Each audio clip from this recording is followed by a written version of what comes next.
Ce protocole est suffisamment exigeant pour bien nous protéger. Je pense aux différents gestes barrières, je pense aussi à la doctrine en matière de port du masque, qui établit que tous les collégiens, tous les lycéens porteront le masque, qu'il y ait distanciation physique accomplie ou pas. This is not a mask. This is confidence.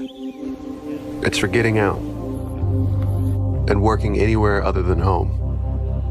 This is not a mask. This is solidarity. It's for opening the door to a friend and keeping the doors open to your favorite places. This is not a mask. This is a sign of love. This is not a mask. It's a sign of love. This is not a mask. It's confidence. It's so we can keep our world open and our businesses open. No. It's a fucking mask. Okay? However you try and normalise it, I think you're going to struggle, especially longer term. Okay, it might be a bit of a fad, and like this advert here, you can even get your personalised nappies too. Whoa!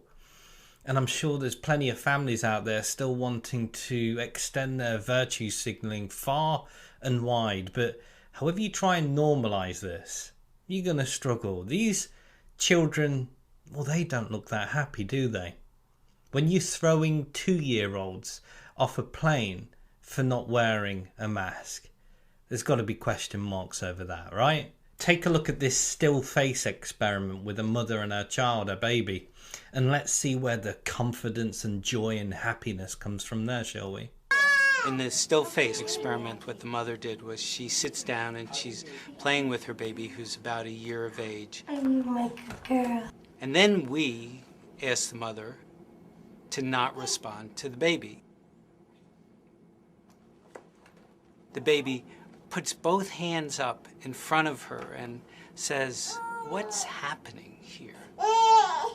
They react with negative emotions. They turn away. They feel the stress of it. They actually may lose control of their posture because of the stress that they're experiencing. I'm here. I'm not going to bore you with the body language stats, but just know that what we say and how we say it forms small parts of our communication when it comes to our actual body language and micro expressions and how we communicate.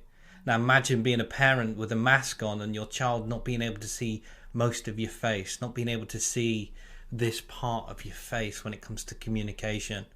We're talking deep psychological underdevelopment, not just for children, not just for babies, but for humans. The way that we communicate, the way that we communicate with our friends. Teaching our children that they are superheroes for staying apart from their friends and putting a mask over their face, so they are afraid to even talk to their friends, afraid of their friends because everybody is a danger. This is deep, profound, psychological, irreversible damage for us all. Not just for our children and their children, but look, at the risk of sounding a little cynical, all of this was meant to be temporary, was it not? And yet, it's being compounded into our psyches, this new terminology of the new normal. The WHO consistently telling us messages like, we are not going to return to any form of normality. Masks and everything like this are being sold to us to give us back our freedoms, and yet we are also being told that we will never get back to any form of normality. It reminds me a little bit like lockdown itself, right? Because the argument here, of course, is, well, it's for safety. It's for everybody's safety, right? So that's why we lock down. But have a look at the devastating effects that things like lockdown have done.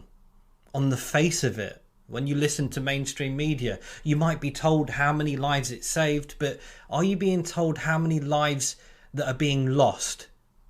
Through job losses, through suicide, through despair, through social isolation. No, we're not told that. Of course we're not. Just like we're not told the devastating long-term effects, especially for our children, of them staying apart from their friends and wearing a mask. This is an article dated over 2 years ago. A killer flu outbreak is to blame for 42% spike in deaths in January after 64,000 people died. This was dated February 2018. I don't remember a couple of years ago masks being mandated. I don't remember lockdowns. I don't remember everything that we are facing, all the draconian measures that we're facing today. Do you? No. We got on with life and we dealt with it. And there was tragedy and there was death and there was all these things that are part of our lives and will continue to be part of our lives. And surely that's the question, isn't it? With these things continuing to be part of our lives, colds, flus, viruses, whatever it is, do we stay at home? Do we stop working? Do we stop living our lives? Or do we do our best to make the most of life and move forward? There will always be a price for trading freedom for safety, which, again, you know, based on what we've spoken about today, you can understand why so many people are falling under the narrative of let's get past this to get our freedom back. But like I say, there will always be a price for trading freedom for our safety. So I'll ask that question again, because we can only answer it on an individual level when we look in the mirror. When we say to ourselves, do we actually take responsibility or do we become a victim of our circumstance? When we look in the mirror, what do we say to ourselves? Am I going to stay home today? Am I going to stop working? Am I going to allow this normal symptom that happens to lots of people to devastate me, to keep me back, to hold me back, to manifest into something that it might not be? Am I going to do all that and stop living my life? Or am I going to take the opportunity, the gift that I've been given to look in the mirror and say, I ain't going to be a victim. I need to live my life. If you're in a place, it's on you if you want to help other people who might be more vulnerable than you, where you can give your time or whatever it may be to help these people. And there are people out there who do need our help. And that's on you. If you feel like you're in a place to do that, then that's on you, isn't it? But then to believe that by going out and living your life without putting a full armoured suit on, whether it be a bloody mask or a full hazmat suit, to go out and believe that we are a virus, that we are a disease, surely we can't live like that. How do we live like that? Is there life like that? I'm not sure. And for some time, I don't know about you, but for some time when you get into a bit of a psyche to think, well, are we a bloody virus? Are we a disease? Mother Nature could flick us off this planet like it has done with other species within a moment if it wanted to, or she wanted to, however you want to refer to Mother Nature. Sure. But are we a disease? Are we a virus? It's funny, isn't it, when you get told stories long enough that get compounded and become quite profound in the psyche, how believable they can become. But are they true? Ta-ta. Et c'est ainsi que nous pourrons bien nous adapter et que la France, comme ça a été le cas dans la période de confinement et de déconfinement, aura en Europe un modèle éducatif de service public national de l'éducation qui lui permet d'assurer à la fois une adaptation et une garantie du droit à l'éducation sur l'ensemble de son territoire. Ces objectifs sont absolument essentiels. L'éducation n'est pas une variable d'ajustement d'une crise, c'est un droit fondamental et ce droit est essentiel pour l'ensemble de nos enfants. Je vous remercie d'être les acteurs de cette continuité du service public, de cette force du service public de l'éducation nationale, et je vous dis à bientôt. Plus que de simples incompétents, nous avons affaire à des tueurs, des gens qui vénèrent Satan, qui prennent plaisir dans nos malheurs. Leur seule réponse à notre misère n'a aucun lien avec l'humain. Faut tout donner aux actionnaires, c'est leur vertige d'être malin. Nous sommes des millions, à vouloir tout changer. Si nous sommes des millions de demain, si nous sommes des millions,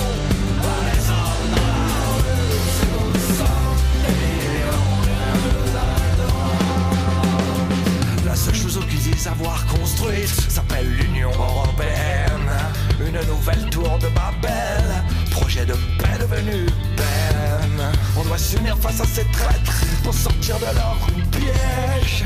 L'UE, on doit lui dire frexit, la rue la mettre en état de siège. Par respect pour nos anciens, en première ligne de ce crime organisé. Soyons droits et fiers comme un Raoult, et allons récupérer notre destin. Éparpillés, nous sommes tous faibles, mais regroupés, nous devenons forts. Ensemble, nous serons invincibles. Ensemble, on fera payer leur crime. Nous sommes des héros, pas besoin de changer. Si nous sommes des millions de demain, si nous sommes des millions à descendre à la rue, si nous sommes des millions, rien ne nous arrêtera. Si nous sommes des millions, pas besoin de changer. Si nous sommes des millions de demain, si nous sommes des millions à descendre à la rue, si nous sommes des millions, rien ne nous arrêtera. Si nous sommes des millions à vouloir tout changer, si nous sommes des millions de demain, si nous sommes des millions à descendre à la rue, si nous sommes des millions, rien ne nous arrêtera. Des millions à vouloir tout changer. Si nous sommes des millions dès demain. Si nous sommes des millions à descendre dans la rue. Si nous sommes des millions, rien ne nous arrêtera.